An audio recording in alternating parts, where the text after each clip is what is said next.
Dans cette vidéo, j'aimerais présenter la p-value d'un point de vue plus intuitif que mathématique, parce que c'est un sujet qui est parfois mal compris. Donc déjà, il faut comprendre comment on fait un test statistique. Dans un premier temps, à chaque fois, on va poser une hypothèse. Et quand on va poser cette hypothèse, en fait, ce qui va se passer, c'est que on va créer un espèce de monde théorique. Donc ici, on a notre monde théorique. Donc si par exemple, notre hypothèse, c'est que la moyenne de la taille des humains, c'est 1,70 m, alors on va créer un monde théorique dans lequel on va admettre que la moyenne de la taille des gens, c'est 1,70 m. Ensuite, pour vérifier cette hypothèse, il faut faire une observation. Donc, on va prendre un échantillon. Donc, ici, ce serait un groupe de personnes. On va mesurer leur taille. Et cette observation, on va l'appeler X bar. Et X bar, donc, ce sera la moyenne de la taille des gens qu'on a observé. Donc, il ne faut pas confondre ici ce mu et le X bar. Mu, c'est souvent il vient de notre hypothèse et c'est ce qui définit notre espèce de monde théorique dans lequel on va faire nos tests statistiques. Et ce X bar, il vient d'une observation et en comparant mu au X bar, on pourra savoir si notre hypothèse de départ est bonne ou pas bonne. Alors comment on fait ça? En fait, on va prendre cette observation. Donc ici, admettons, on a observé un groupe de personnes qui est plus ou moins grand, qui fait 1,93 m en moyenne. Et maintenant, on va regarder quelle est la probabilité de faire cette observation dans le monde théorique qu'on a admis. Donc, dans le monde où toutes les personnes la moyenne de la taille des gens, c'est 1,70 m. Donc, on va regarder mathématiquement, si la moyenne de la taille des gens, c'était 1,70 m, quelle serait la probabilité que je fasse une observation à 1,93 m. Parce que quand on va faire une observation, on va pas directement obtenir 1,70 m pour la moyenne des gens. On va peut-être observer des gens un peu plus grands, un peu plus petits que la moyenne. Mais si on a posé notre hypothèse de départ à 1,70 m et on observe un groupe qui fait 2 mètres, alors peut-être que notre hypothèse de départ est pas très bonne parce qu'on est très éloigné de notre hypothèse de départ avec notre observation. Et donc dans ce cas-là, en fait, ce qui se passe, c'est quand on va voir quelle est la probabilité d'observer un groupe à 2 mètres de taille moyenne alors qu'on a posé cette hypothèse-là, on va obtenir une très petite probabilité. Parce que si la moyenne de la taille des gens, c'est 1,70 m, il y a très peu de chances qu'on observe tout un groupe de personnes à 2 mètres. Et donc, si cette probabilité est petite, comme j'ai mis ici, alors ce qu'on va se dire, c'est qu'il y a un problème dans notre hypothèse de départ. C'est pas possible que je fasse une observation autant éloignée de mon hypothèse. Donc, on va rejeter l'hypothèse de départ.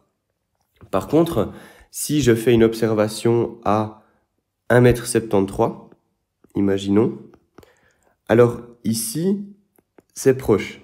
Et donc, il y a une grande chance de faire une observation à 1,73 m si la moyenne qui se cache derrière, c'est 1,70 m. Et donc, si la probabilité de faire l'observation qu'on a faite est grande, on ne va pas rejeter l'hypothèse de départ. Alors, on va pas l'accepter parce qu'en statistique, on n'admet jamais quelque chose comme vrai, mais on va non rejeter l'hypothèse.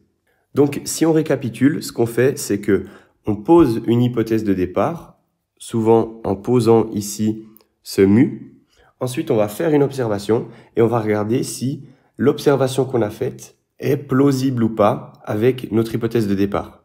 Alors, comment on voit si elle est plausible ou pas? On va regarder si on était dans le monde de notre hypothèse de départ, quelle serait la probabilité de faire l'observation qu'on a faite. Si on a une grande probabilité de faire cette observation dans le monde qu'on a admis, dans le monde théorique qu'on a admis, donc dans notre hypothèse, on va dire que l'hypothèse de départ est bonne.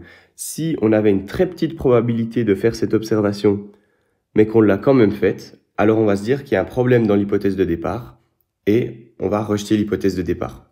Maintenant, cette probabilité de faire une observation donnée dans notre monde théorique, c'est ça qu'on appelle la p-value.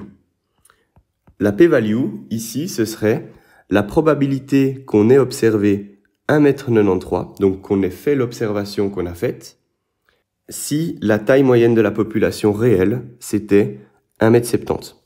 Si cette p-value est très grande, donc on a une grande probabilité de faire l'observation qu'on a faite dans le monde théorique qu'on a créé, alors on peut imaginer que notre hypothèse de départ est très bonne. Donc si on a une grande p-value, on va ici.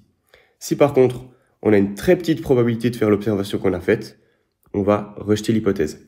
Maintenant, comment on définit une grande probabilité, une petite probabilité? En fait, il faut fixer un seuil. Est-ce qu'une petite probabilité, c'est 5%, c'est 1%? En fait, ça dépendra souvent du problème. Ou alors, on prend la p-value la plus commune, qui serait 0,05, donc 5%. Si notre p-value elle est plus grande que 5%, on va dire alors qu'on avait une grande probabilité de faire l'observation qu'on a faite et donc on ne va pas rejeter l'hypothèse de départ.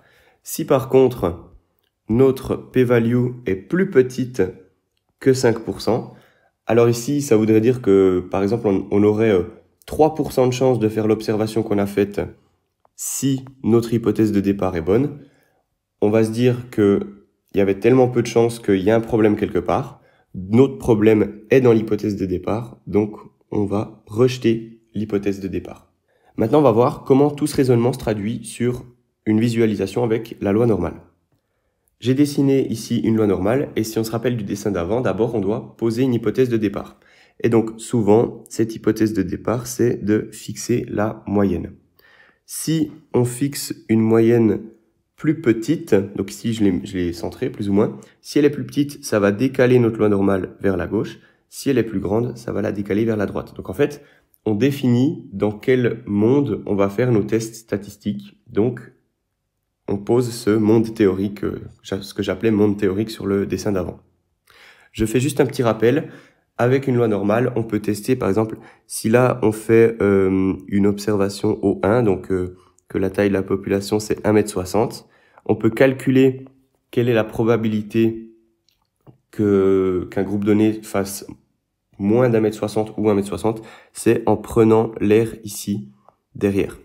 Si on veut la probabilité que notre groupe fasse plus d'1,60 m, alors on prend l'air qui est là devant. On voit bien que si on se met à la moyenne, donc on aurait un trait qui délimite ici.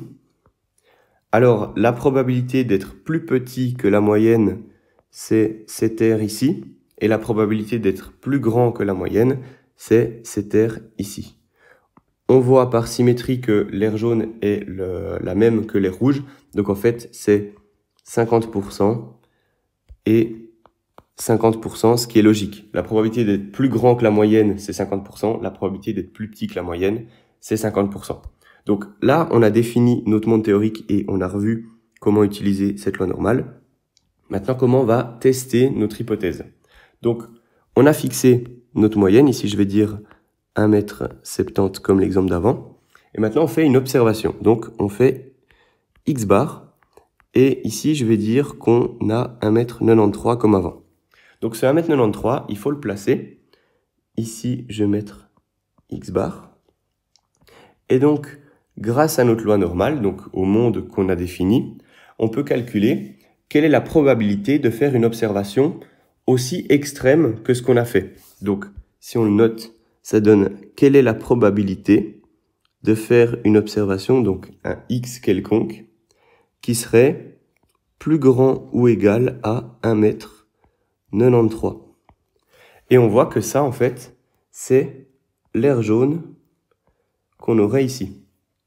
Donc, ça, c'est égal à l'air jaune. Maintenant, comment calculer ça? C'est le calcul classique avec une loi normale. Donc, on a Z et on doit faire 1,93 m moins la moyenne, donc 1,70 m.